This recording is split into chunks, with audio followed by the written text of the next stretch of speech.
चुनावों के माध्यम से हुई है, उसमें आपका युवाओं का एक बहुत बड़ा योगदान रहा है, क्योंकि हमने पूर्व में युवाओं को काम आंका।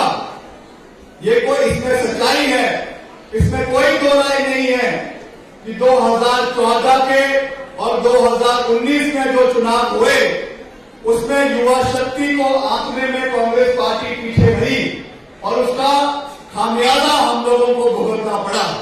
मगर अब इस तरीके की गलतियां भविष्य में नहीं होगी।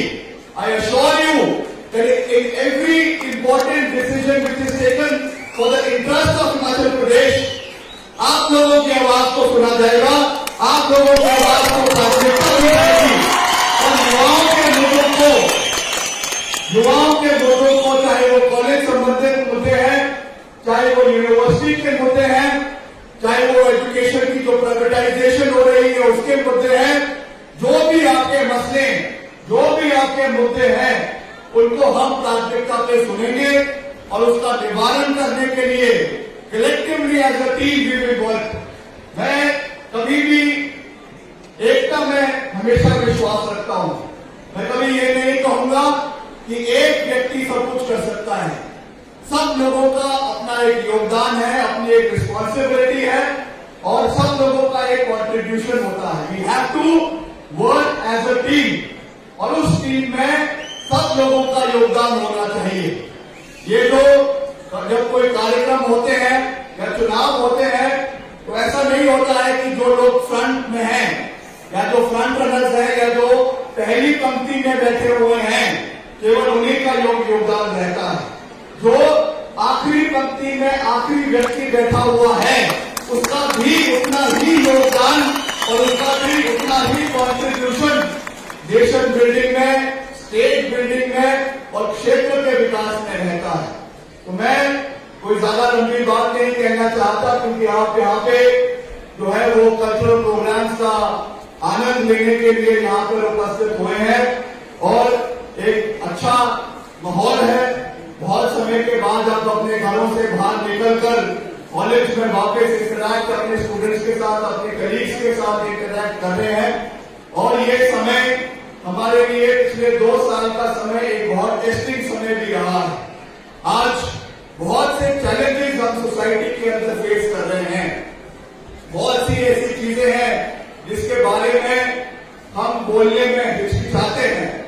मुझे दुख हुआ अभी ये देखकर, अभी जब कोरोना काल के जब हम आंकड़े देख रहे थे तो हिमाचल प्रदेश के अंदर करीबन 2500 सुसाइड कोरोना काल के अंदर हुई है।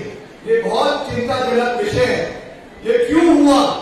क्योंकि हमारा पीपल टू पीपल कॉन्टैक्ट जो है वो टूटना शुरू हो गया। बहुत से स्टूडेंट्स जो है वो डिप्रेशन में चले गए। बहुत से स्टूडेंट्स जो है वो इंटरैक्ट करने की समस्या की वजह से जो है वो ड्रग एडिक्शन में चले गए। ये हमारे लिए बहुत चिंता का विषय है। ये हमारी दायित्व बनता है, हम सबका कलेक्टिव रिस्पॉन्सिबिलिटी है कि अगर ऐसा कोई हमारे बीच में ऐसे कोई स्टूडेंट्स है जो अभी भी इस मानसिकता से ग्रस्त है, आप सबसे बड़ा फेवर करेंगे अगर आप उनको चयनित कर उनको इस मानसिक पीड़न से बाहर निकालने का कार्य करेंगे। मैं जानता हूं कि एक ऐसा विषय है जिसपे बहुत से स्टूडेंट्स, खास करके हमारी बहनें, इस पे बोलने में हिचकिचाती हैं क्योंकि ये एक सोशल टेबू है। मगर आज ये एक हकीकत है कि ये आज हमारे अंदर, हमारे समाज में आज ये एक बहुत बड़ी प्रॉब्लम बन चुकी है। हमको इसको एड्रेस करना है। हमको इससे हमारे भाइयों को, हमारी बहनों को इस समस्याओं से बाहर निकालने की आवश्यकता है। आज जिस तरीके से सुसाइड्स की मात्रा हिमाचल प्रदेश के अंदर बढ़ती जा रही है, ये एक बहुत चिंता का विषय है। अभी आपने पीछे देखा, हमारी जो एक जिला परिषद की सदस्य है, उनका हमको दुख है इस बात का कि एक 24-25 साल की लड़की जो भी हिमाचल प्रदेश विश्वविद्यालय में आई थिंक PhD जो है वो कर रही थी, किस परिप्रेक्ष्य में उनको ये कदम उठाना पड़ा, ये हम सब के लिए एक चिंता का विषय है। इन चीजों को भविष्य में ये चीजें ना हो, इसके लिए चाहे हमको डीप एडिक्शन कैंप्स का जो है वो प्रचलन यहाँ पे बढ़ाना पड़ेगा। और साथ ही साथ जो ये चिट्टे का प्रचलन बढ़ता जा रहा है, जो ये ड्रग्स का प्रचलन बढ़ता जा रहा है, इसको भी हमें जो है वो चेक पे रखने की आवश्यकता है। उसके लिए आप लोगों का मैं सहयोग चाहूंगा, आप लोगों का मैं समर्थन चाहूंगा कि ये चीजें आने वाले समय में ना बढ़े। आप यहाँ पर आए, कॉलेज का फायदा ले, अपने इंस्टीट्यूशन का फायदा ले।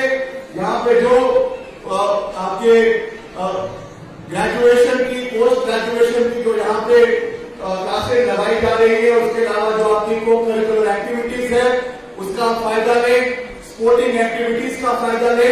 मगर इस रास्ते से हम लोगों को बचने की आवश्यकता है। ये मेरा आपसे एक राजनेता के रूप में नहीं, एक विधायक के रूप में नहीं, मगर आपके परिवार के सदस्य के रूप में, आपके भाई के रूप में मेरा आपसे निवेदन है कि कृपया करके इस चीज से बचें। और कुछ ऐसे 90% लोग इस चीज में विश्वास नहीं रखते, मगर कुछ 2-4 की बुरी संगत की वजह से सारा माहौल खराब हो जाता है। तो ये चीजें आप मेरे से बेहतर जानते हैं। मैं यहाँ पे कोई प्रवचन देने के लिए नहीं आया हूं, ना ही मैं कोई बाबा हूं, तो मुझे कोई प्रवचन देने की आवश्यकता नहीं है। आप सब पढ़े लिखे लोग हैं, आप सब क्षेत्र का, प्रदेश का भविष्य है, और आपने आने वाले समय में हिमाचल प्रदेश का नाम रोशन करना है। इसलिए behave responsibly, act responsibly, and आपकी माता पिता ने जो आपको यहाँ पर भेजा है, आप उनकी महत्वाकांक्षाओं को, उनकी अभिलाषाओं को पूरा करेंगे और हिमाचल प्रदेश का नाम रोशन करेंगे, इस महाविद्यालय का नाम रोशन करेंगे, इसका मुझे पूरा विश्वास है।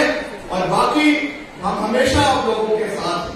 मैं आपको अंत में ये विश्वास दिलाता हूँ कि यहाँ के जो भी मसले हैं, यहाँ की जो भी समस्या है, उनको हम आने वाले समय में उठाने का पुरजोर प्रयास आने वाले समय में करते रहेंगे। यहाँ के महाविद्यालय का, इस कॉलेज का जो आज दुर्दशा है, वो इस बात से लगाया जा सकता है कि 4,300 स्टूडेंट्स, 4,300 स्टूडेंट्स की स्ट्रेंथ होने के बावजूद भी सरकार को आज तक यहाँ पे जो है एक फुल टाइम प्रिंसिपल भेजने का समय नहीं लगा। ये हमारे लोगों की अहमियत है। मगर मैं पिछले कल भी मैंने ये कहा और आज फिर से उस बात को दोहरा हूं कि ये सरकार अब केवल वेंटिलेटर के ऊपर लगी हुई है। 3 लाख का इस सरकार का कार्यकाल शेष रह चुका है। मैं आपको दावे के साथ ये बात कह सकता हूं कि जिस तरीके से अभी हमने इन चुनावों में पूरे हिमाचल प्रदेश का भ्रमण किया, हिमाचल प्रदेश के लोगों ने, हिमाचल प्रदेश के युवाओं ने ये निर्णय ले लिया है कि 2022 के चुनावों में कांग्रेस पार्टी की सरकार हिमाचल प्रदेश के अंदर पूर्ण बहुमत के साथ बनने जा रही है। और जो भी यहाँ के मसले हैं, जो भी यहाँ की समस्याएं रामपुर क्षेत्र की है, चाहे आपके महाविद्यालय की है, आपके रामपुर में करोड़ों रुपए का कार्य भरत वीरभद्र सिंह जी के सौगात से हुआ, कॉलेजेस खुले, आपका इतना बड़ा इंजीनियरिंग कॉलेज जो है वो कोटला के अंदर, ज्योरी के अंदर दिया गया, और अभी जो है इतने सारे स्कूल है, कॉलेजेस है, आपके ITIs है, आज उसमें डॉक्टर्स नहीं है, आज जो है वो स्टाफ नहीं है, आज आपके एसोसिएट प्रोफेसर नहीं है, टीचर्स नहीं है। आपका जो खनेरी का हॉस्पिटल है, आप जानते हैं कि इतना बड़ा इंस्टीट्यूट, 200 बेड का अस्पताल खनेरी के अंदर, रामपुर के अंदर दिया गया। किसके लिए दिया गया? इस पूरे इलाके के लोगों के लिए दिया गया। आज ना वहां पे एक्सरे हो रहा है, आज ना वहां पे CT स्कैन चलता है। आज अगर हमारी कोई जो है घरवाली महिलाएं हैं, उनको अगर अपना कोई टेस्ट करवाना हो, आपका अल्ट्रासाउंड करवाना हो, उसके लिए भी प्राइवेट जो है वो अस्पतालों में या आपके जो क्लिनिक है उसमें जाने की आवश्यकता पड़ रही है। मैं ये बातें आप लोगों के बीच में क्यों कर रहा हूं? आप सोच रहे होंगे कि हम तो स्टूडेंट्स हैं, हमसे ये बातें क्यों हो रही है। इसलिए कर रहा हूं because you should be aware of all the sociological problems, all the economic problems that the people in this area are facing. ये आप लोगों की रिस्पॉन्सिबिलिटी बनती है, हम सबकी कलेक्टिव रिस्पॉन्सिबिलिटी बनती है कि जिस ऊंचाइयों पर इस इलाके को राजा वीरभद्र सिंह जी लेकर गए, आने वाले समय में उसमें कोई कमी ना रहे। हमको कलेक्टिवली उसमें लड़ाई लड़ने की आवश्यकता है और मैं हर चीज में पार्टीबाजी करने में भी विश्वास नहीं रखता हूं। मैं आपसे भी ये निवेदन करूंगा कि हमारे लिए जो है वो देश का हित, प्रदेश का हित जो है वो सर्वप्रिय और सर्वश्रेष्ठ